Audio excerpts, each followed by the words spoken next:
Hi, it's Denis Rule, the lighting guy. I'm here in the studio with the first in a series of photo tips. I hope you're going to enjoy them. I know they're going to be a lot of fun to do. Today, we're going to talk about silhouettes. What do we need for silhouettes? Well, we need a flash. We need to get it off of the camera and get it placed in a certain position, and we'll talk about that more in detail. I'm going to use the Cactus KF36. It's a manual flash. A lot of fun to use, very, very simple.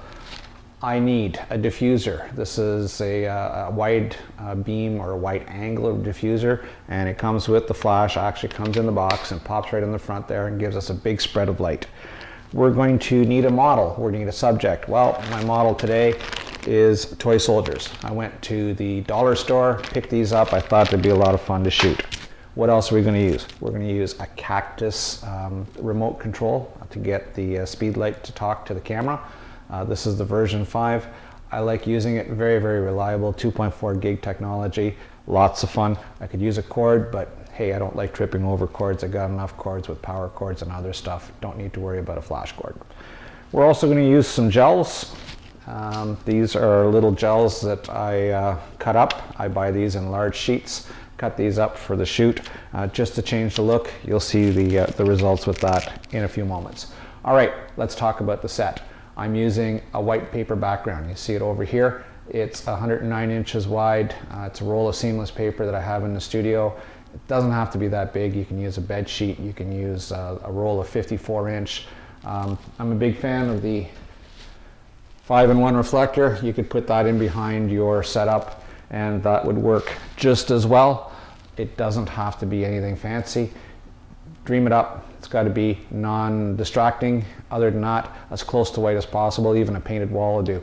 So let's look at our set. All right, here's our setup. Really, really simple. A little piece of 1x3 pine board. Had it kicking around in the workshop. A TriStar super clamp onto a light stand. You don't have to get that fancy. You can use a tabletop. You can use a bookshelf, a couple of bricks, anything you got kicking around. This was in the studio. It's really simple to use.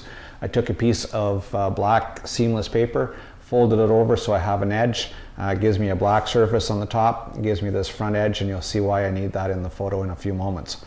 I grabbed 6 of the little soldiers out of the bag, lined them up in a little pyramid. I'm a big fan of pyramids. Why not pose some toy soldiers?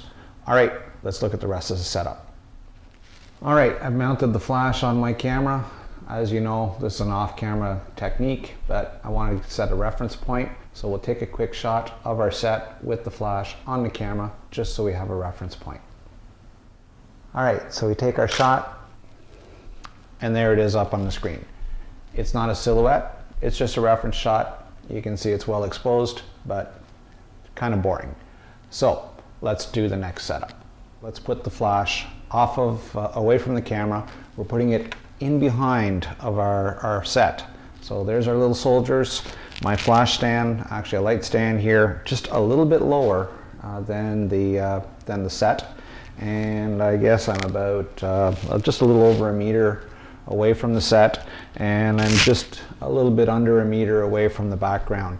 So that's the setup. I've got a Cactus remote or transceiver on top of the light stand. I'm just going to slide my speed light on, slide it on, lock it into place, turn it on, and I'm going to turn on my Cactus in the receiver mode.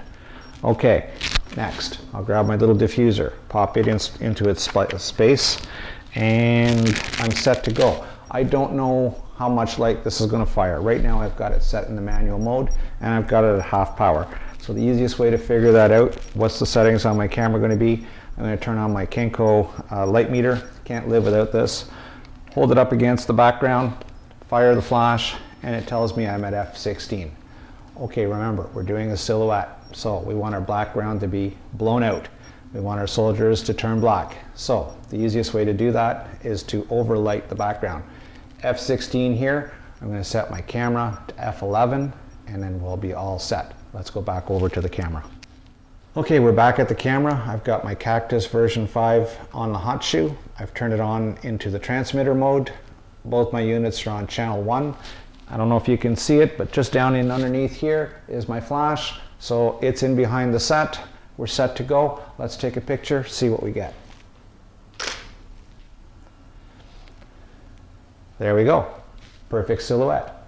Now, I set my camera at f11, like we spoke about earlier. I set my shutter speed at 1/200th of a second, just so that there's no ambient light from the video or for the overhead lights in the studio here. That blocks all that down. ISO, remember we're at the base for 200. Pretty simple, a perfect silhouette. Let's take it one step further. Okay, so we're going to the next step. I have a little piece of gel here, blue gel, and we're going to pop that in front of the camera. So just turn my flash around here, remove the diffuser, insert the blue gel, and it's got a little slot.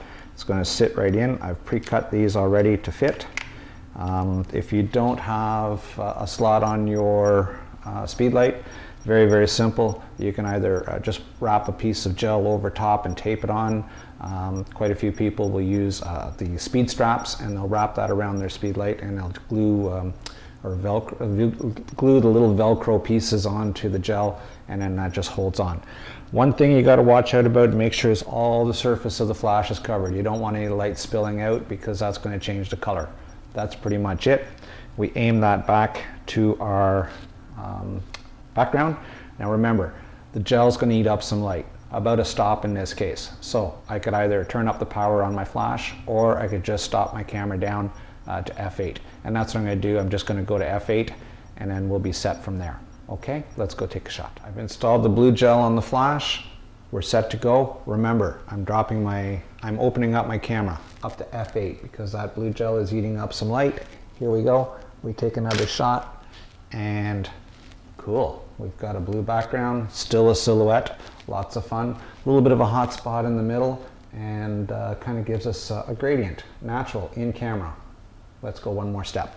All right, that was pretty neat. Let's take out our blue gel. Let's pop in an orange one. This is color temperature orange, or CTO. You can get these in different grades, quarter CTO, half CTO, full CTO. This one's the full. Use it for compensating for tungsten lighting, but it gives us some pretty cool effects as well in flash photography. So pop that in up to the front, make sure it's well tucked in all the way around. We're set to go, no spillage. Turn the flash back towards the background, and we'll go take another shot. Okay, we've got the CTO in, still going to shoot at f8, still 1/200th of a second, 200 ISO. We take a shot, and I think I like that. That's our shot, our silhouette with colored sky, kind of cool, pretty simple to do. There you have it, silhouettes, a very simple off-camera flash technique. One light, a whole bunch of different looks, just adding in some gels. Give it a try at home. I'm sure you're going to get some great results. All of the products, or the lighting accessories in this video, have been provided by Booth Photographic. Booth Photographic is the Canadian distributor, and these products are available at a camera store near you, so look for them. I really enjoyed bringing you this tip. I hope you enjoyed watching it. We're going to do some more very, very shortly, so tune in again. I'm Denis Rule. I'm the lighting guy. We'll see you soon.